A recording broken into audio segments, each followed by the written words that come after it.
welcome to Academics PA. This is Will Hatcher at Augusta University. I'm joined with one of our co-hosts and the main editing and all over guru of our podcast, Bruce McDonald. Hey, Bruce, how's it going?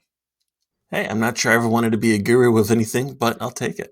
You are the guru of Academics PA, the founder. I guess that's the word I was looking for. It just didn't come to me. It's Hey, I blame you because I'm pretty sure you're the one of, hey, we have mics, we should do a podcast. I'm pretty sure that was you. and I always timestamp these things because I know you love that, but it's really a struggle this morning because I haven't had that much coffee. But we're here and we're doing it, and we're here to talk about our book, and we have a guest host, right?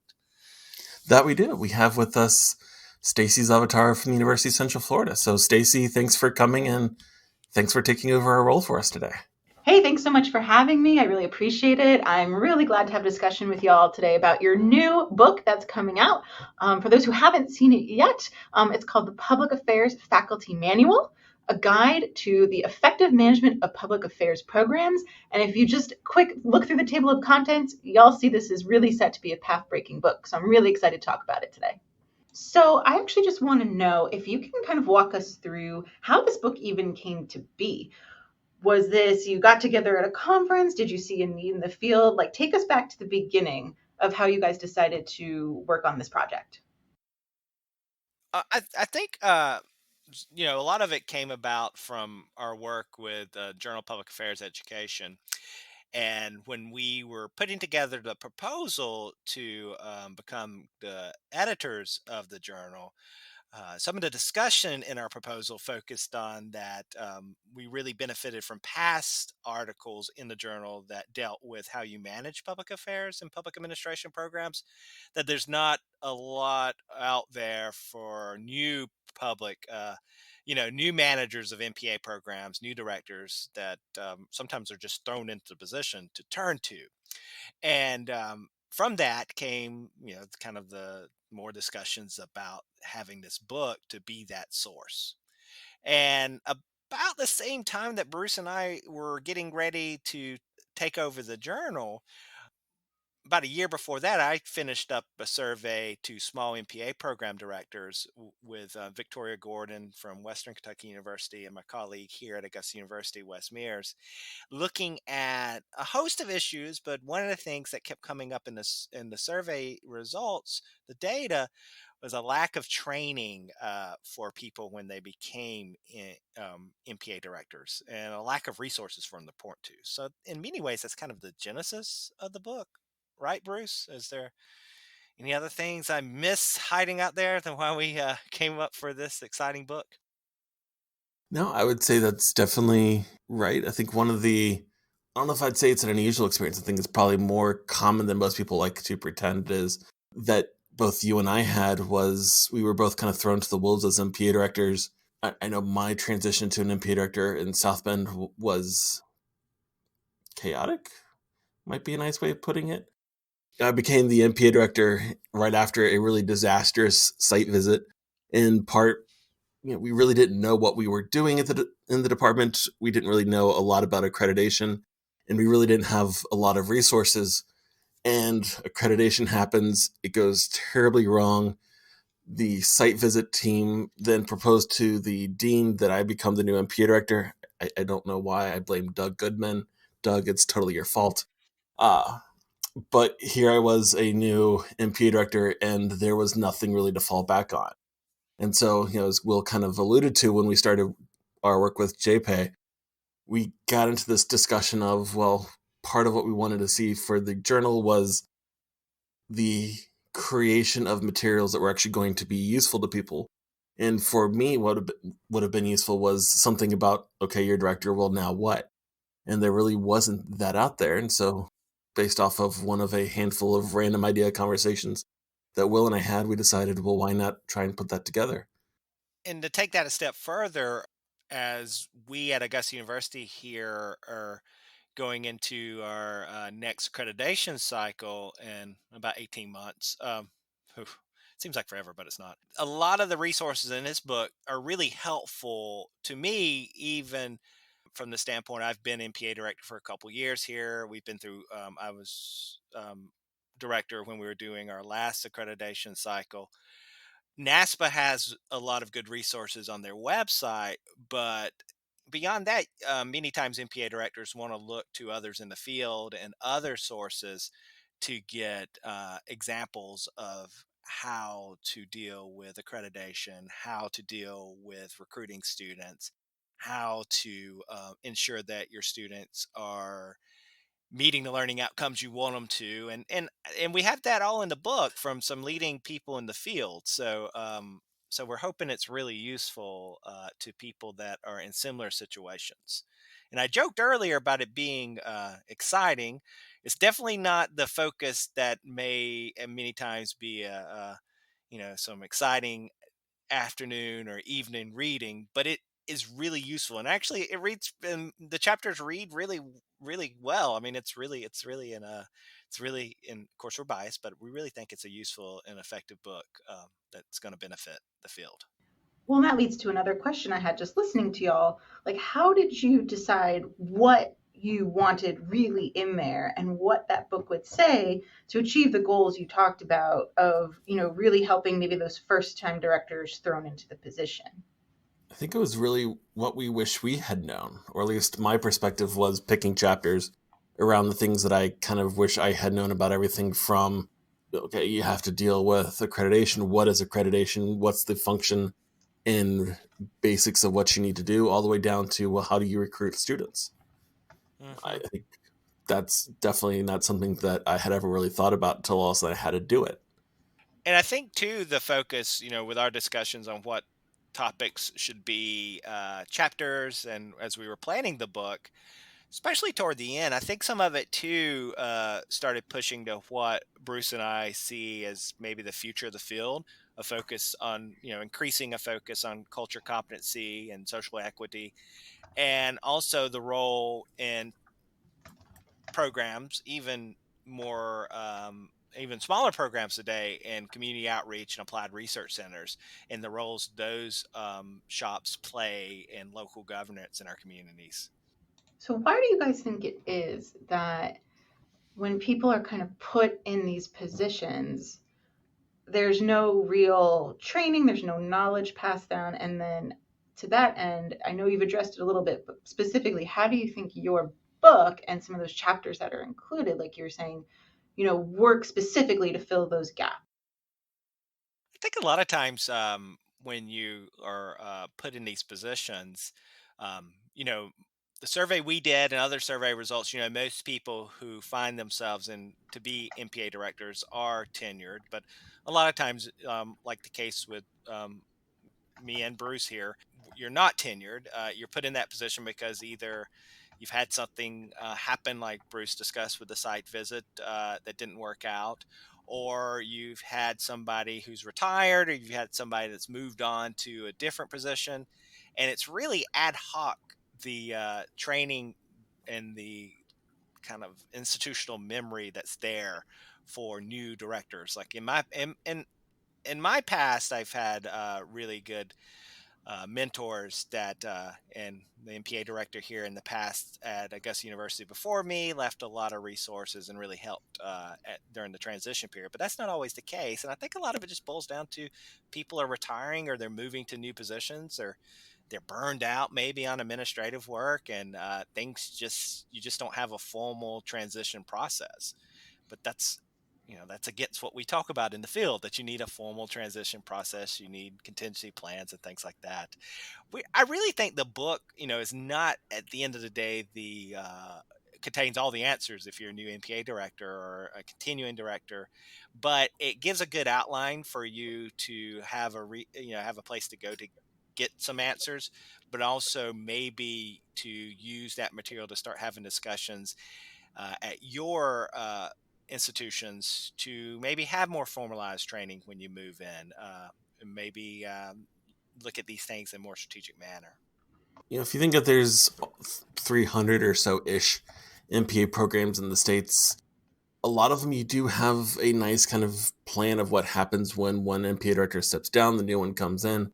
But you do have those instances where they things happen. So, picking on my disastrous experience, it's not that the previous MPA director was bad. I was in an MPA program that was in a political science department, and we were naturally fairly small, but our old MPA director was a political philosopher. So a great guy as a department chair, but the idea from a political philosophy standpoint and applying it to things like accreditation really just didn't mix too well. I think you have a lot of instances where the directors are whoever's willing or forced to throw themselves on the sword because weird situations arise, not just because we don't really think about it. It's just things come up. I think a lot of things too from the book.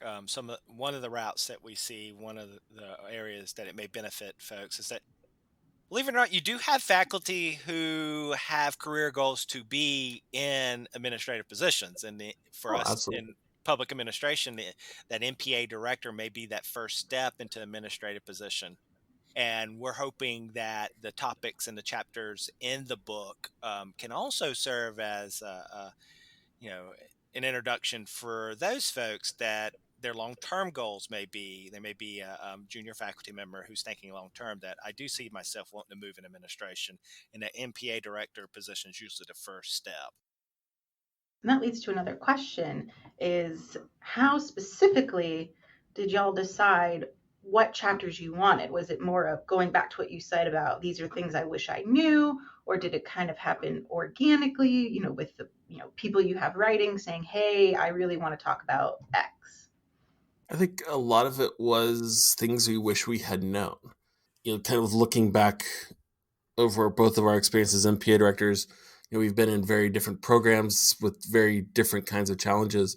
And so we had very different experiences. But at the same point, or the same time, there was a lot of things that kind of overlapped that we both wish we had known about or been at least some exposure to.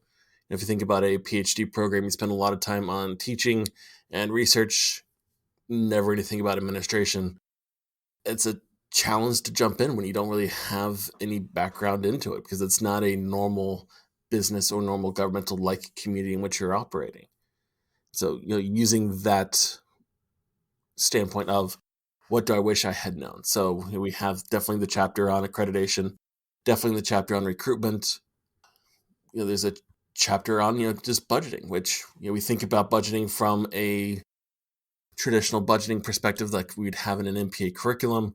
Well, it turns out academic budgeting is a little bit different because you are dealing with non-traditional revenue sources. You have all kinds of constraints that are placed on you on what you can do with the money, what you can't do with the money that you don't normally have in most organizations.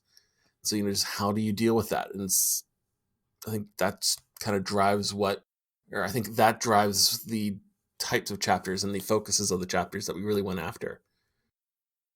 And then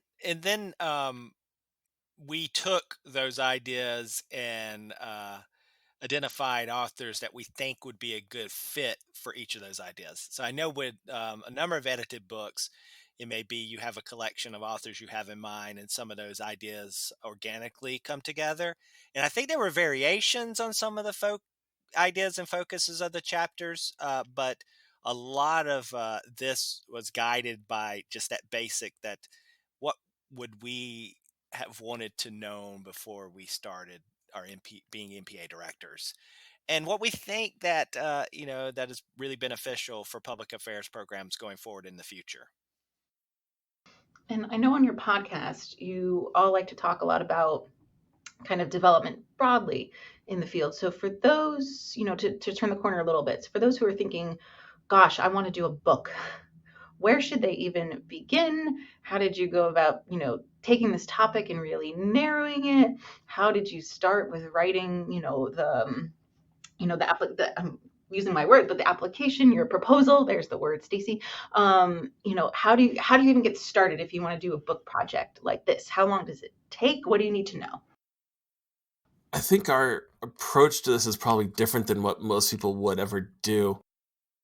The book's being published through Routledge, which Routledge, Taylor and Francis, kind of one nice giant conglomerate. Exactly how the imprints, all that work, I've never quite figured out. No one's been able to explain it to me successfully.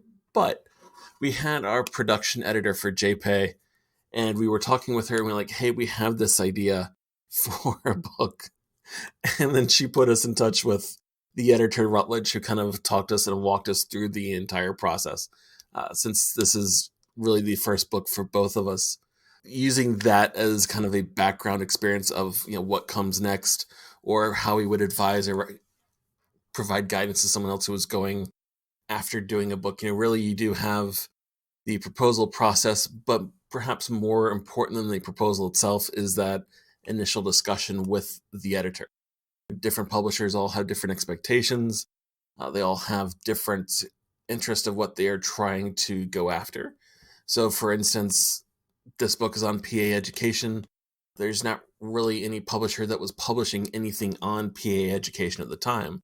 And so our conversation with the editor very quickly turned around from going, well, where does this fit within the context of what they do publish, to a conversation of, well, maybe they would like to start publishing more of these types of books. And so they created a series within what they publish that kind of fits around the idea of PA education.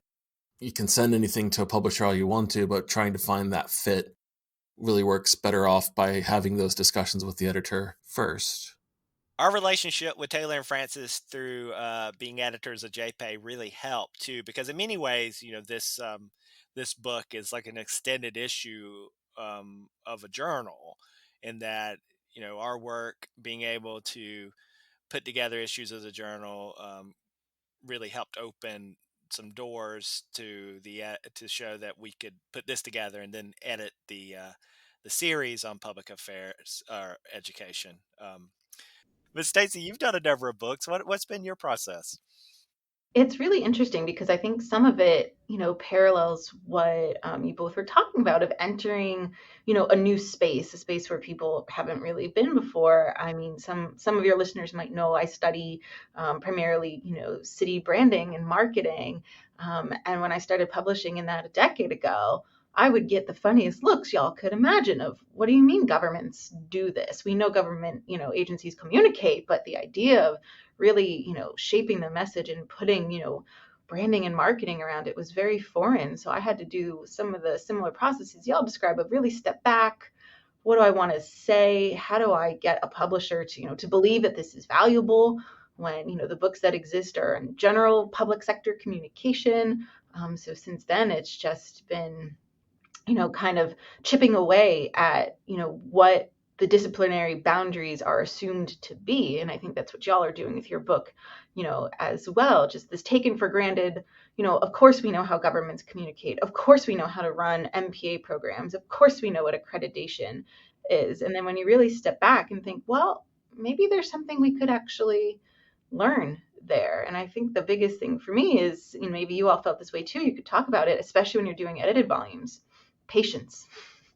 Patience is a virtue, because everybody's working on different deadlines. And I've learned, to always build in some wiggle room. So I don't know how it was for you all, but, sometimes you're just trying to wrangle, I think, 15, 16 people, and it's hard. It's hard work. Yeah, one of the things we did is we sat down and had a plan, I think, for 14 months to get the chapters written, comments, edits, the finalized, everything else, and then get them back to the publisher. But of course, we didn't tell any of the authors that. So, everybody knows that there's a little bit of wiggle room, but I've known people who have struggled for months and months, and in one case, several years, to actually get all the chapters submitted. We certainly didn't want that to be the case. So we gave, I think, everybody 8 months, which most people got within 8. There was a couple that was a little bit longer, but we had planned for that, and that's okay. It can help too that many of the authors are currently administrative positions, so like Yeah. pull so many different ways, but you understand the need for that timeline, that deadline. When you first approached some of the authors, what was the reaction you heard? Were people excited to jump on board and said, oh my gosh, thanks for doing this? Or what was the initial reaction? I think everybody was eager. So I'll pick on John Bartle from Omaha, who we sent him the email, and I got an email back a couple hours later. Can we talk on the phone? And I was like, oh God, that's not a good thing. I was like, he's going to say no, or this is a bad idea.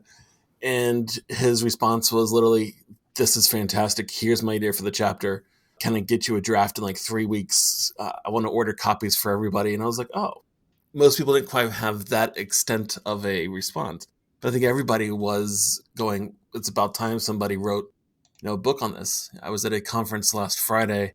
I'll pick on Mark Bradbury from App State, who came up to me and he's like, it's about time somebody wrote it. He's like, I just wish I could have written a chapter for you. And he's like, there's a lot that needs to be said about it. I kind of, would like to have been part of that conversation. And it's not that we were excluding him. It's that there's so many people, as soon as they found out about it, were eager to jump in and say, well, I want to help. I want to write and contribute. We could always have a second edition down the line. This is true.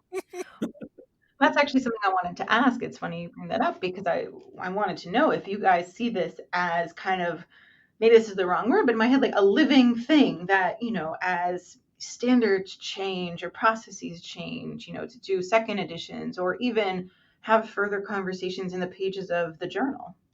I can see that, especially, the book has an emphasis on public affairs in general, but just given our background, coming from public administration and being MPA directors, it pushes more toward that. But as we can see the field growing to be broader and NASPA adjusting to that and programs creating, separate master and nonprofit management and growth in undergraduate public affairs and nonprofit programs, I can see a whole host of other questions that a future book like this may, address.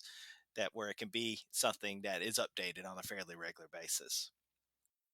Yeah, I'd agree with that. I think one of the things that's been interesting since we sent all the chapters in last fall is that there's been other chapters. I'm like, oh, this kind of would have been a neat idea, something that's starting to emerge.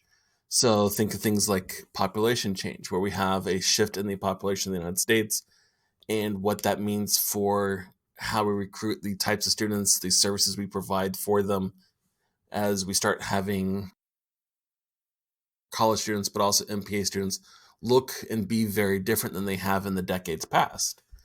Something like that I think would be or would have been good to have included, but it's something that I don't think I was fully aware of the extent of that.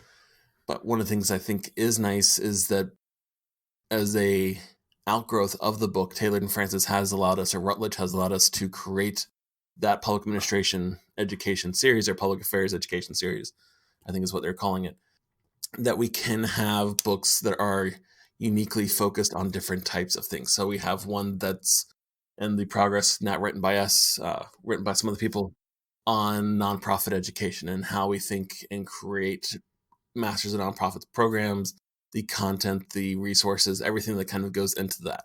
There's one on undergraduate public administration education that's under the works.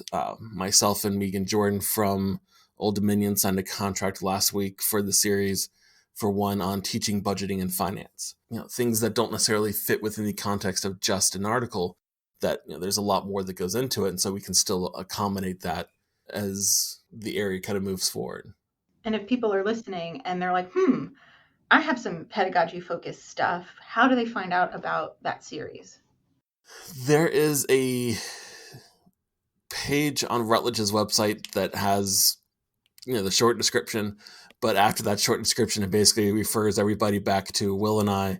So if you are interested in writing for the series, you can always send Will and I an email. We're more than happy to talk and kind of walk you through that publishing process of everything from developing the proposal down to how do you actually implement it. But if you're also looking for the different books that come out of that series, well, right now the only thing that's actually listed there is ours because it's the only one with a firm publication date. But we can include the link to that in the notes of this podcast so that anybody can kind of watch it for the future to find when those other stuff are actually coming out. And follow us on Twitter because we do shameless plugging on Twitter there. I'm a little ashamed by how much I plug on Twitter, but that's okay. That's really what Twitter's for a lot of times. It's so awkward. that and getting my blood pressure up about with the campaign season going on. That's all it's for. Yeah. And what do you hope the legacy of the book and this new series? Like, what do you hope it'll be, or have you even thought about it? Don't care about it? Going back to that, the topics and chapters really are born out of what we wanted to know when we started.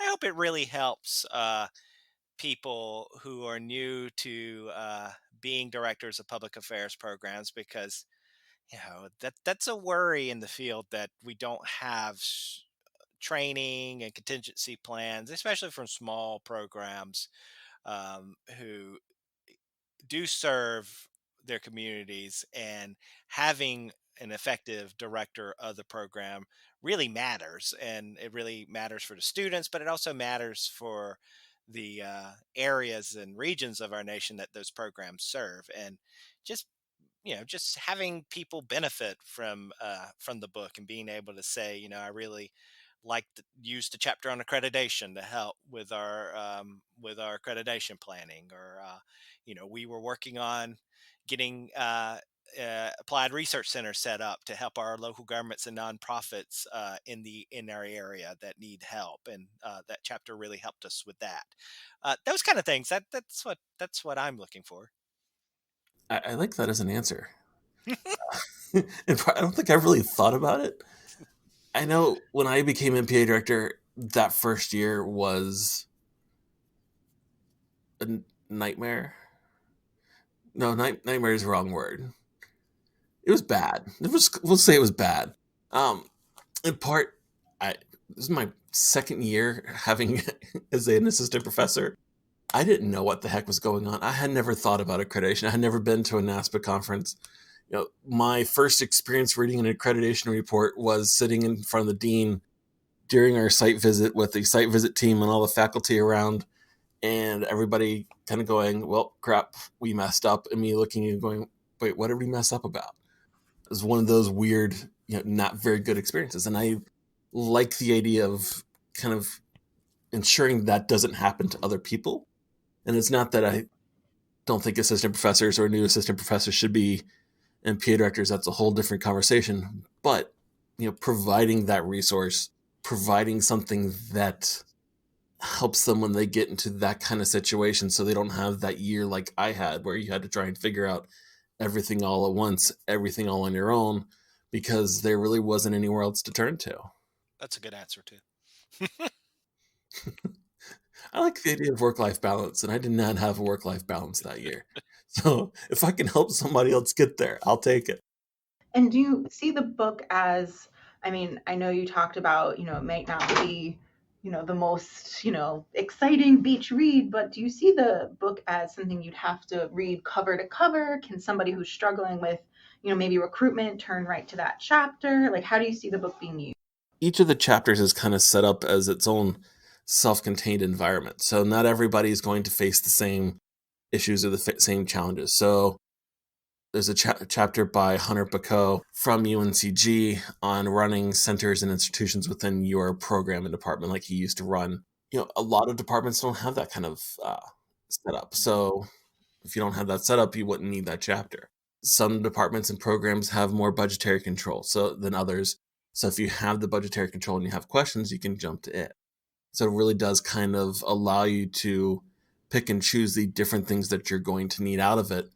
And you can read all the chapters if you like, but you don't necessarily have to get the utility out of the chapters that you're really looking for. I agree. I think that's some of the thinking too.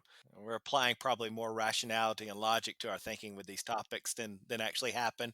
But with some of the topics we pick, just the diversity in our field when it comes to MPA directors, like Bruce mentioned, some have more control over the budget than others.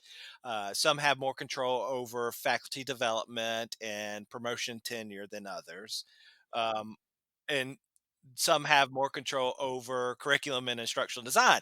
So we do see the book as, if you want to know more about assessment, turn to the chapter that deals with those topics. If you want to know more about applied research centers, there's a chapter for that, and you don't necessarily have to be an in-depth reader the whole book. Is there anything I didn't ask that y'all think is important to talk about and tell your listeners about the book? I think we covered everything pretty much. Yeah. Yeah. And where can people buy it? Amazon, Rutledge, Barnes & Noble. It will not be in the front of the Barnes and Noble store, though. But it may. It will be on the website. Right. All that said, you can check out the notes for this episode. There'll be a link to it in there, so that you do have some access to finding a copy of it if you so choose, because it does come in paperback, hardback, and ebook, which is weird on its own. I'm going to throw a completely random thing out there. So something you didn't ask about, but was at least for me, the most challenging and frustrating part of the entire book, picking a cover. Uh, yeah. Literally, Will and I spent days looking through photos on Getty Images, trying to go, well, what picture reflects directing an MPA program? Yeah, that was that, and that's some of our same experience we had with JPay, is that redesigning the cover. We had help with that, but we did spend a lot of time with Mm-hmm. JPay looking through different mock-up covers and thinking like we never thought we'd be doing this. No. I mean, I think you've just given yourselves an idea if you do sort of like your editor introductions, or maybe do one in the journal about, gosh, all those sort of hidden things about books, and putting together, a proposal, and then what happens after that, and page proofs, and how long this actually does take, and picking covers, like those sort of hidden things. That'd be fun, I think, for your readers and listeners to hear more about. And there's a lot of things that the cover, though, was like, I agree with Bruce. That was the thing that I never thought we would have to spend as much time on. Yeah. But I like the cover, the end product. Like I said about other things, of course we're biased, but the end product, I like it. I was pushing for the picture of just a really messy desk, but But and if I remember correctly, though, Bruce, you can pre-order too now from the website, right, for the book. yeah, Yeah, pre-order. Little pre-order plug there on the podcast. of course, I'm scheduling the release of this episode right after the book comes out, so you don't Ah, need to pre-order cut because that. you can actually Edit order that. live. That means people have to bring it, to ASPA, and ASPA and have y'all sign it, Oh right? God, Yeah. has anybody ever done that to you, Stacy? No. Maybe it'll happen now that we put it in the universe. Like, Uh-huh. I will admit, after we recorded with Cam Stivers, I mailed her a copy of Bureau of Men's Settlement Women and had her sign it for me. I thought I could retire when Cam called me by my first name. I was like, I made it. That's it, right? Yeah. Like no more. You have tenure. You can stop. Yeah. Yeah, you can, like just retire. like some people, like my Like colleague her and told Mary me. Beth, you've had on, all these people you've had on. I'm like, well, they know me, so I'm done. Like I've made it. That's it. Yeah. Well, everybody knows Stacy. I mean, that's a given, right? Oh, absolutely. Thanks, Stacy, for doing this for us. Thanks for having me. Let me know when it comes out. Good luck with the book. Thanks.